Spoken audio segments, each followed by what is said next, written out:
Umarangkada na nitong weekend ang Perlas ng Silanganan Powerlifting Nationals sa Cebu City. Para sa detalye, may report sa teammate Jamaica Bayaca. Nagtagisa ng galing at lakas sa pagbuhat ang mga best of the best lifters ng bansa para sa Perlas ng Silangan Powerlifting Nationals sa Pinto sa Cebu City.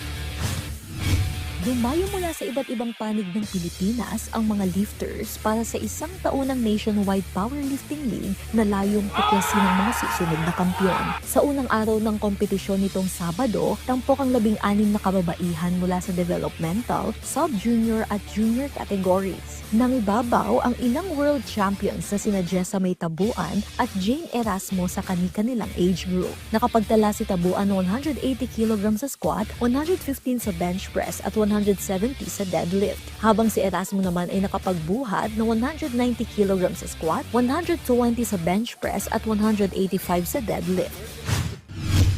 Sobrang unexpected din kasi na maganda yung outcome. Kahit nasabihin natin dinatnan tayo ng lagnat 3 days before competition. So worth it pa din kasi hindi nawala dun yung lakas, doon nabawasan man ng timbang. Kasi actually before ako magpunta dito, 54. Then naging 53 kasi nga nagkasakit. So hindi ako sure kung magaling pa, pero sobrang saya lang kasi nabuhat ko yung mga dapat kong buhatin. Sobrang nakakatuwa yung performance ko kasi hindi ko po in-expect yung mangyayari ngayon. Kasi nga medyo tagilid ako sa training, pero nagte-training ako pero hindi siya masyadong yung focus talaga. Kaya nakakatuwa yung performance ko ngayon, hindi ko po in-expect. Sa sub-junior category, nagmarka ang tubong Leyte na si Lyra Silvano matapos magtala ng 112.5 kg sa squat, new novice national record ng 55 kg sa bench press at 120 kg sa deadlift. Habang sa developmental category, nanguna naman ang 13 taong kulang na si Alexandria Rubia na nakapagbuhat ng kabuang 235 kg. Masaya. Okay lang naman. Did left yung last. Pero hindi naman masyado. Para sa akin, medyo na hirapan. Pero na-sustain po.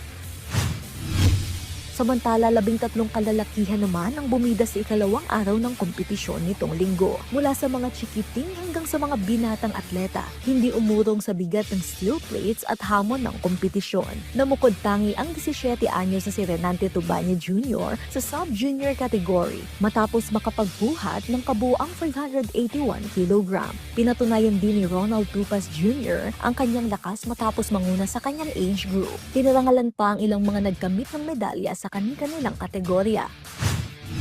Disappoint ako ng konti para sa deadlift ko kasi kala ko okay na last minute din na overall, pero I guess strict talaga sila basta national record attempt. So it's still nice nga malaki yung nag-add sa total ko. Pinagdandahan ko pong mabuti. Tsaka po yung katawan ko, pinakondisyon ko ng mabuti para sa paglift ko.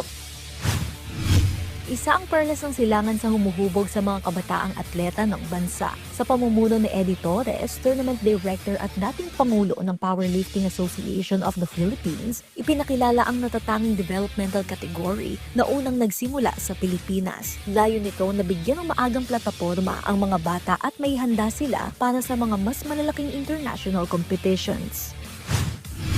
Yung mga records, katakot-takot na records ang na-break. Hindi ko nga mabilang kung ilan records na break. But there were a lot of records by the women. So, mga iba dyan, world class. And then some of the up-and-coming have reached the Asian class level. So we're hoping to send a good number of them sa international competitions. Nakaka-inspire sa mga bata. So normally they will idolize itong mga experienced ones. And I hope that ma-push sila to get more into the sport. Aasahang magpapasiklab pa ang ilang mga top powerlifters ng bansa sa pagpapatuloy ng kompetisyon hanggang sa Lunes, December 15. Mula dito sa Cebu City, Jamaica Bayaca para sa Atletang Pilipino, para sa Bagong Pilipinas.